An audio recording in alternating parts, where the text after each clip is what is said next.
Hi hello ನಮಸ್ಕಾರ ವೀಕ್ಷಕರೇ, ನಾನು ನಿಮ್ಮ ಪ್ರೀತಿಯ ಡಾಕ್ಟರ್ ಸಂಹಿತಾ ಉಪಾಧ್ಯಾಯ. ಎಲ್ಲರೂ ಕ್ಷೇಮವಾಗಿದ್ದೀರಾ, ಆರೋಗ್ಯವಾಗಿದ್ದೀರಾ ಎಂದು ಭಾವಿಸ್ತೇನೆ ವೀಕ್ಷಕರೇ. ಸೊ ಎಲ್ರಿಗೂ ಕೂಡ ಸ್ಟೇ ಹೆಲ್ದಿ, ಸ್ಟೇ ಸೇಫ್ಟಿ ಅಂತ ಹೇಳ್ತಾ ಇವತ್ತಿನ ಒಂದು ವಿಡಿಯೋನ ಸ್ಟಾರ್ಟ್ ಮಾಡೋಣ. ಸೊ ಅದಕ್ಕಿಂತ ಮುಂಚೆ ನೀವಿನ್ನೂ ಕೂಡ ನನ್ನ ಚಾನಲ್ಗೆ ಸಬ್ಸ್ಕ್ರೈಬ್ ಆಗದೆ ನೋಡ್ತಾ ಇದ್ದೀರಾ, ಹಾಗಿದ್ರೆ ಪ್ಲೀಸ್ ಸಬ್ಸ್ಕ್ರೈಬ್ ಆಗಿ, ಲೈಕ್ ಮಾಡಿ, ಸಪೋರ್ಟ್ ಮಾಡಿ, ಹಾಗೆ ಕಮೆಂಟ್ ಕೂಡ ಮಾಡಿ ಅಂತ ಹೇಳ್ತೇನೆ. ಸೊ ಇವತ್ತಿನ ಟಾಪಿಕ್ ಏನಪ್ಪ ಅಂತ ಹೇಳಿದ್ರೆ, it's a very very very important topics especially for the women's. ಓಕೆನಾ? ಸೊ ಯಾಕಪ್ಪ ಅಂತ ಹೇಳಿದ್ರೆ, ಎಲ್ರಿಗೂ ಕೂಡ ನಿಮ್ಮ ಎಲ್ಲ ಒಂದು ಮಹಿಳೆಯರೇನಿದ್ರೆ ಅವರಿಗೆ ಡೆಲಿವರಿ ನಂತರ ಅವರವರ ಡೆಲಿವರಿ ನಂತರ ಅವರಿಗೆ ಈ ಒಂದು ಹೊಟ್ಟೆ ಯಥೇಚ್ಛವಾಗಿ ಕಾಣಿಸ್ಕೊಳ್ಳುತ್ತೆ ಅಲ್ವಾ. ಸೊ ಇದರಿಂದ ನೀವು ತುಂಬಾ ಕಂಗಾಲಾಗಿರ್ತೀರ. ಸೊ ಹೇಗಪ್ಪ ಈ ಒಂದು ಹೊಟ್ಟೆನ ಕಮ್ಮಿ ಮಾಡೋದು ಅಂತ ಹೇಳ್ತಾ ಇರ್ತೀರ ಅಲ್ವಾ. ಸೊ ಹಾಗಿದ್ರೆ ನಿಮಗಿದೋ ಒಂದು ಟಾಪಿಕ್ ಏನಪ್ಪ ಅಂತ ಹೇಳಿದ್ರೆ, ಹೊಟ್ಟೆಯ ಹಠಮಾರಿ ಕೊಬ್ಬನ್ನು ಸುಡಲು ನೆರವಾಗುವ 5 ತರಕಾರಿಗಳು. ಸೊ ಇದೀಗ ಮಹಿಳೆಯರಲ್ಲಿ ಮಾತ್ರವಲ್ಲ, ಒಂದು ಯಂಗೆಸ್ಟ್ ಪೀಪಲ್ ಏನಿದೆ, ಯಂಗ್ಸ್ಟರ್ ಪೀಪಲ್ಸ್ ಏನಿದ್ರೆ ಅವರಲ್ಲೂ ಕೂಡ ಇದು ಕಾಣಿಸ್ಕೊಳ್ತಾ ಇದೆ. ಯಾಕಪ್ಪ ಅಂತ ಹೇಳಿದ್ರೆ, ಇವತ್ತಿನೊಂದು ಜಂಕ್ ಫುಡ್ಸ್ನ ಹ್ಯಾಬಿಟ್ಸ್ ಅದು ಹೋಗಲಿ, ಏನು ಮಾಡೋಕ್ಕಾಗೋದಿಲ್ಲ ಅಲ್ವಾ. ಸೊ ತಿಂತಾನೆ ಇರ್ತೀರಾ. ಹಾಗಿದ್ರೆ ಅದನ್ನ ಕಮ್ಮಿ ಮಾಡಿ ಅಂತ ಹೇಳೋಕ್ಕಷ್ಟೇ ನಮಗೆ ಸಾಧ್ಯ. ಆದರೆ ಅದನ್ನು ಕಮ್ಮಿ ಮಾಡಬೇಕು, ಆದರೆ ನಾನು ಆರೋಗ್ಯದಿಂದ ಇರಬೇಕು, ಈ ಕೊಬ್ಬನ್ನು ಕರಗಿಸಿ ನಾನು ಆರೋಗ್ಯದಿಂದ ಇರಬೇಕು.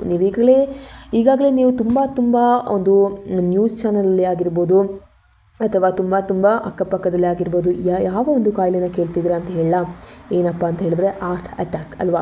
ಸೊ ಈ ಒಂದು ಹಾರ್ಟ್ ಅಟ್ಯಾಕ್ನಿಂದ ತುಂಬ ಜನರು ಬಳಲ್ತಿದ್ದಾರೆ ಅಂತ ನಿಮಗೆ ಗೊತ್ತೇ ಇರುವ ವಿಷಯ.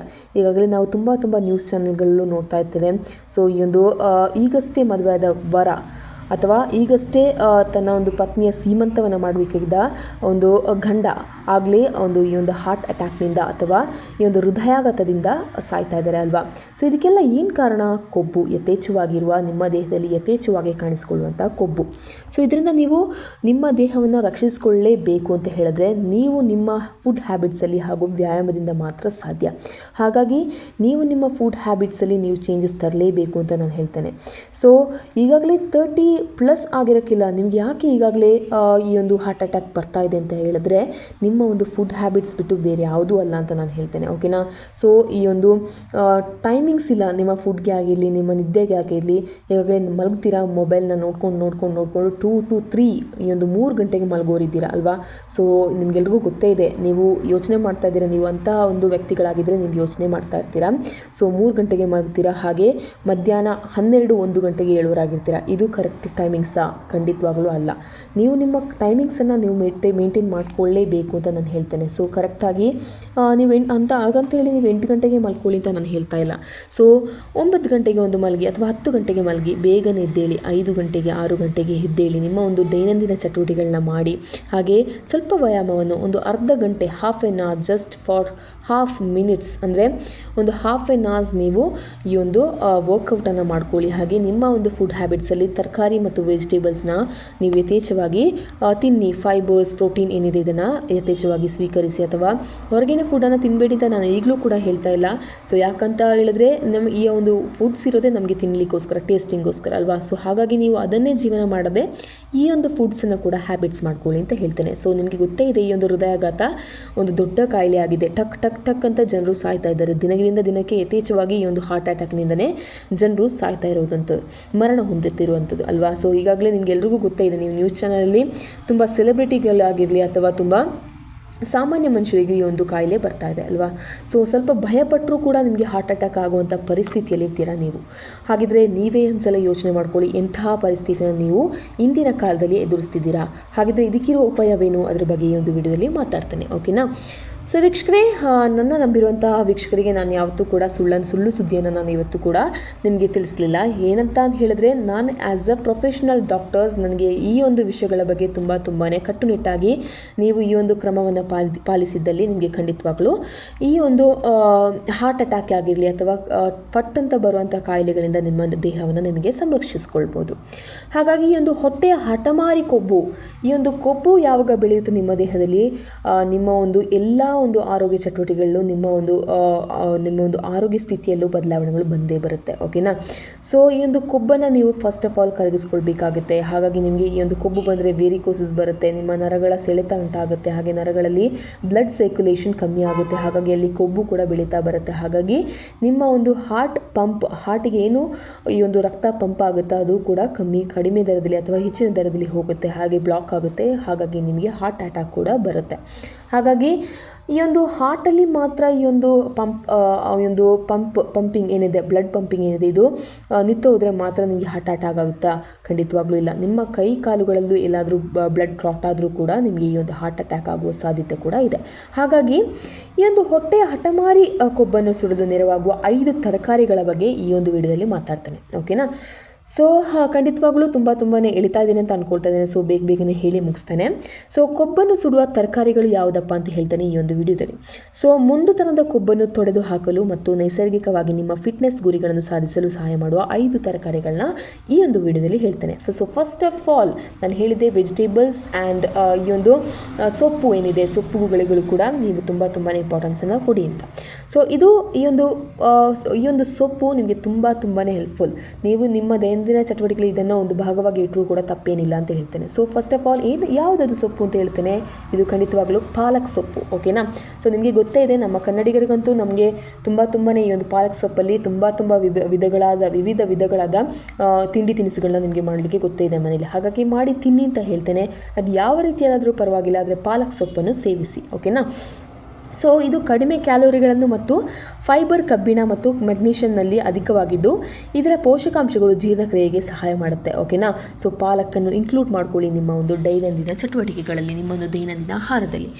ಇನ್ನು ಇದನ್ನು ಹೇಗೆ ಸೇವಿಸಬೇಕು ಅಂತ ಹೇಳ್ತೇನೆ. ಸೊ ಹೀಗೆ ಸೇವಿಸಿದ್ರೆ ನಿಮಗೆ ಹೇಗೆ ಬೇಕಾದರೂ ಸೇವನೆಯನ್ನು ಮಾಡ್ಕೋಬೋದು, ಆದರೆ ನಾನು ಹೀಗೆ ಈ ಒಂದು ರೀತಿಯಲ್ಲಿ ಸೇವನೆ ಮಾಡ್ತೇನೆ. ಹಾಗಾದಲ್ಲಿ ನಿಮ್ಮ ಒಂದು ಆರೋಗ್ಯಕ್ಕೆ ಅದರಲ್ಲಿರುವ ಯಥೇಚ್ಛವಾದ ಪೌಷ್ಟಿಕಾಂಶಗಳು ನಿಮಗೆ ಸಿಗುತ್ತೆ. ಹೇಗೆ ಸೇವಿಸಿ? ಪಾಲಕನ್ನು ರುಬ್ಬಿ ಬೆಳಗಿನ ಸ್ಮೂತಿ ಮಾಡಿ. ಇದು ಒಳ್ಳೆಯದು, ತುಂಬಾ ಒಳ್ಳೆಯದು ಅಂತ ಹೇಳ್ತೇನೆ. ಬಿಕಾಸ್ ಈ ಒಂದು ಸ್ಮೂತಿಯನ್ನು ನಿಮಗೆ ಡೈಲಿ ತಗೊಂಡ್ರೂ ಪರವಾಗಿಲ್ಲ ಅಂತ ಹೇಳ್ತೇನೆ. ಸೊ ಇನ್ನು ಹಾಗೆ ನನಗೆ ಮಾಡಲಿಕ್ಕೆ ಆಗೋದಿಲ್ಲ, ಹಾಗೆ ಕುಡಿಯೋದಕ್ಕೆ ನನಗೆ ಆಗ್ತಾ ಇಲ್ಲ ಅಂತ ಹೇಳಿದ್ರೆ ಸಲಾಡ್ನಲ್ಲಿ ಸೇರಿಸಿ ಅಥವಾ ಬೆಳ್ಳುಳ್ಳಿಯೊಂದಿಗೆ ಹುರಿಯಿರಿ. ಇದನ್ನು ಹುರಿದು ಊಟ ನಿಮಗೆ ತಿನ್ನಬೇಕಾಗುತ್ತೆ. ನಿಮಗೆ ಇದನ್ನು ಹುರಿದು ಕೂಡ ನಿಮಗೆ ತಿನ್ಬೋದಾಗಿದೆ. ನಿಮಗೆ ಗೊತ್ತೇ ಇದೆ, ನಿಮಗೆ ಪಾಶ್ಚಾತ್ಯ ಎಲ್ಲ ಒಂದು KFC ಆಗಿರಲಿ, ಬರ್ಗರ್ ಆಗಿರಲಿ, ಹಾಗೆ ನೀವು ಈ ಒಂದು ಪಿಜ್ಜಾಗಳನ್ನ ಕೂಡ ನೀವು ನಿಮ್ಮ ಒಂದು ಸ್ವೀಕರಿಸಿದೆ, 2 ಕೈಯಿಂದ ನೀವು ಸ್ವೀಕರಿಸಿದ್ದೀರಾ ಅಲ್ವಾ? ಹಾಗಾಗಿ ನಿಮಗೆ ಇನ್ನೂ ಕೂಡ ನಿಮಗೆ ತಪ್ಪೇನಿಲ್ಲ, ಇದನ್ನೂ ಕೂಡ ಸ್ವೀಕರಿಸಿ ನಿಮಗೆ ತಿನ್ನಲೇಬಹುದು. ಓಕೆನಾ. ಸೊ ಇದರಿಂದ ಹೊಟ್ಟೆ ತುಂಬ ಚೆನ್ನಾಗಿರುತ್ತೆ. ಓಕೆನಾ. ಸೊ ಸ್ಮೂತಿ ಮಾಡ್ಕೊಳ್ಳಿ, ಆರ್ ಎಲ್ಸ್ ನಿಮಗೆ ಸಲಾಡ್ನಲ್ಲಿ ಮಾಡ್ಕೊಂಡು ಸೇರಿಸ್ಕೊಂಡು ಕೂಡ ತಿನ್ಕೋಬೋದು. ಓಕೆನಾ. ನೆಕ್ಸ್ಟ್ ಸೌತೆಕಾಯಿ. ಇದು ಕೂಡ ತುಂಬಾ ಒಂದು ಬಹುಮುಖ್ಯವಾದ ಇಂಪಾರ್ಟೆಂಟ್ ಆದಂಥ ಒಂದು ತರಕಾರಿ ಅಲ್ವಾ? ಸೊ ಇದು ಈ ಒಂದು ಮಳೆಗಾಲದಲ್ಲಿ ಸ್ವಲ್ಪ ಕಡಿಮೆ ಮಾಡ್ಕೊಳ್ಳಿ, ಬಿಕಾಸ್ ಇದು ತಂಪಿನ ಒಂದು ಅಂಶವಿರುವ ಒಂದು ತಂಪು ಹೆಚ್ಚಿರುವ ಒಂದು ತರಕಾರಿ. ಇದು ಕಡಿಮೆ ಕ್ಯಾಲೋರಿಗಳನ್ನು ಹೊಂದಿದೆ ಮತ್ತು ಕುಕುರ್ಬಿಟಾಸಿನ್ ಎಂಬ ಸಂಯುಕ್ತವನ್ನು ಹೊಂದಿದ್ದು ಹೊಟ್ಟೆಯ ಕೊಬ್ಬನ್ನು ಗಮನಾರ್ಹವಾಗಿ ಕಡಿಮೆ ಮಾಡಲು ಇದು ಸಹಾಯ ಮಾಡುತ್ತೆ. ಓಕೆನಾ. ಸೊ ನಿಮ್ಮ ಸಲಾಡ್ನಲ್ಲಿ ಇದನ್ನು ಇನ್ಕ್ಲೂಡ್ ಮಾಡ್ಕೋಬೋದು. ಇನ್ನು ಇದನ್ನು ಹೇಗೆ ಸೇವಿಸಬೇಕು ಅಂತ ಅದ್ರ ಬಗ್ಗೆ ಕೂಡ ಹೇಳ್ತೇನೆ. ಸೊ ಹೆಚ್ಚುವರಿ ಜಲಸಂಚಯನಕ್ಕಾಗಿ ಸೌತೆಕಾಯಿ ಹೋಳುಗಳನ್ನು ಸ್ನ್ಯಾಕ್ಸ್ ಆಗಿ ಸೇವಿಸಿ. ನಿಮಗೆ ಸ್ನ್ಯಾಕ್ಸ್ ಆಗಿ ಕೂಡ ನಿಮಗೆ ಸಿಂಪಲ್ ಆಗಿ ತಿನ್ಕೋಬೋದು, ಅಥವಾ ಅವುಗಳನ್ನು ಕುದಿಸಿದ ನೀರಿಗೆ ಸೇವಿಸಿ ಅದನ್ನ ಕೂಡ ಕುಡ್ಕೋಬೋದು ಅಥವಾ ತಿನ್ಕೋಬೋದು ನಿಮಗೆ. ಓಕೆನಾ. ಅಥವಾ ನಿಮಗೆ ಇದನ್ನು ಒಂದು ಜ್ಯೂಸ್ ಥರ ಮಿಕ್ಸಿಯಲ್ಲಿ ಗ್ರೈಂಡ್ ಮಾಡಿ ಕೂಡ ನಿಮಗೆ ತಿನ್ಕೋಬೋದು. ಓಕೆನಾ, ಸೇವಿಸ್ಬೋದು. ಇನ್ನು ಬ್ರೊಕೋಲಿ ನಿಮಗೆ ಸಿಗುತ್ತೆ, ಎಲ್ಲ ಒಂದು ಸೂಪರ್ ಮಾರ್ಕೆಟ್ಸ್, ಮೋರಲ್ಲಿ ಕೂಡ ನಿಮಗೆ ಸಿಗುತ್ತೆ ಇದು. ಸೊ ತರಕಾರಿ ಶಾಪ್ನಲ್ಲಿ ಕಡಿಮೆ, ನಾನು ಹಾಗೆ ನೋಡಲಿಲ್ಲ, ಆದರೆ ಈ ಒಂದು ಮೋರ್ನಲ್ಲಿ ಅಥವಾ ನಿಮ್ಮ ಒಂದು ಮಾಲ್ಗಳಲ್ಲಿ ಕೂಡ ನಾನು ನೋಡಿದ್ದೇನೆ. ಇನ್ನು ಈ ಒಂದು ಸೂಪರ್ ಮಾರ್ಕೆಟ್ಸಲ್ಲಿ ಕೂಡ ನಿಮಗೆ ಲಭ್ಯವಿದೆ. ಸೊ ಬ್ರೊಕೋಲಿಯು ಪ್ರೋಟೀನ್ ಮತ್ತು ಆಹಾರದ ನಾರಿನಾಂಶದಿಂದ ತುಂಬಿರುತ್ತೆ. ಸೊ ಇದು ಜೀರ್ಣಕ್ರಿಯೆಯನ್ನು ನಿಯಂತ್ರಿಸಲು ಮತ್ತು ಹೊಟ್ಟೆಯ ಕೊಬ್ಬನ್ನು ಕಡಿಮೆ ಮಾಡಲು ಇದು ತುಂಬಾ ಸಹಾಯ ಮಾಡುತ್ತೆ. ಓಕೆನಾ. ಸೊ ಇದನ್ನು ಸೇವಿಸುವ ವಿಧಾನ ಹೇಗೆ?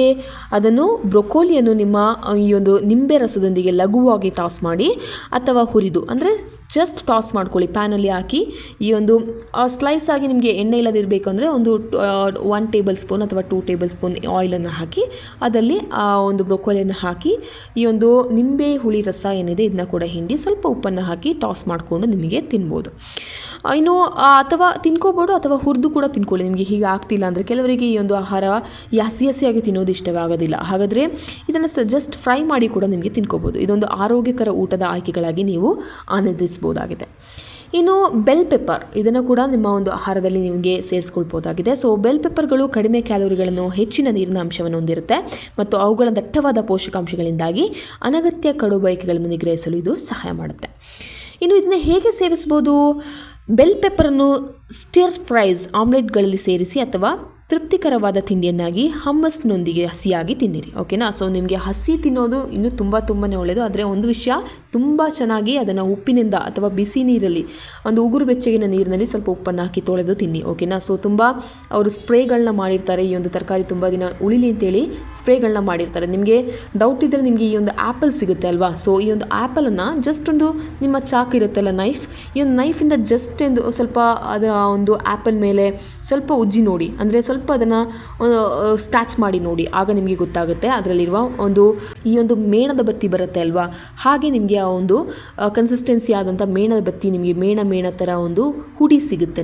ನಿಮಗೆ ಜಸ್ಟ್ ಟ್ರೈ ಮಾಡಿ ನೋಡಿ ಒನ್ಸ್. ನಿಮಗೆ ಎಲ್ಲಾದರೂ ಆ್ಯಪಲ್ ಅಂದರೆ ಈ ಒಂದು ಹೈ ಕ್ವಾಲಿಟಿ ಆ್ಯಪಲ್ ಕೂಡ ನೀವು ತಗೊಂಡ್ರು ನಿಮಗೆ ಕಾಣ್ಬೋದಾಗಿದೆ ಈ ಒಂದು ವಿಷಯ. ಸೊ ಅದೇನಪ್ಪ ಅಂತ ಹೇಳಿದರೆ ಅವರು ಆ ಒಂದು ಸ್ಪ್ರೇಗಳನ್ನ ಮಾಡಿರ್ತಾರೆ. ಸೊ ನೀವು ಖಂಡಿತವಾಗ್ಲೂ ಚೆನ್ನಾಗಿ ತೊಳೆದು ಈ ಒಂದು ಉಪ್ಪಿನ ನೀರಿನಲ್ಲಿ, ಉಗುರು ಬೆಚ್ಚಗಿನ ಉಪ್ಪಿನ ನೀರಿನಲ್ಲಿ ಹಾಕಿ ತಿನ್ನಿ ಅಂತ ನಾನು ಹೇಳ್ತೇನೆ. ಓಕೆನಾ?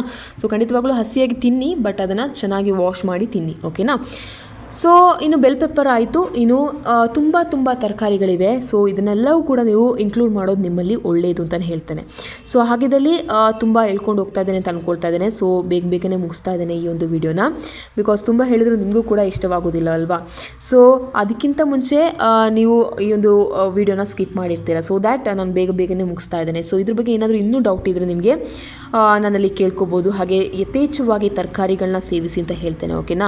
ಸೊ ಈರುಳ್ಳಿ ಕೂಡ ಹೌದು, ಈರುಳ್ಳಿ ಕೂಡ ನೀವು ಸೇವನೆಯಿಂದ ಈ ಒಂದು ಹಸಿ ಈರುಳ್ಳಿಯನ್ನು ನಿಮಗೆ ನಿಮ್ಮ ಒಂದು ನಾನ್ ವೆಜ್ಗಳೇನಿದೆ ಅದ್ರ ಜೊತೆಗೆ ಕೂಡ ನಿಮಗೆ ತಿನ್ಕೋಬೋದು. ಇದು ಕೂಡ ಒಳ್ಳೆಯದೇ ಈರುಳ್ಳಿ. ಓಕೆನಾ?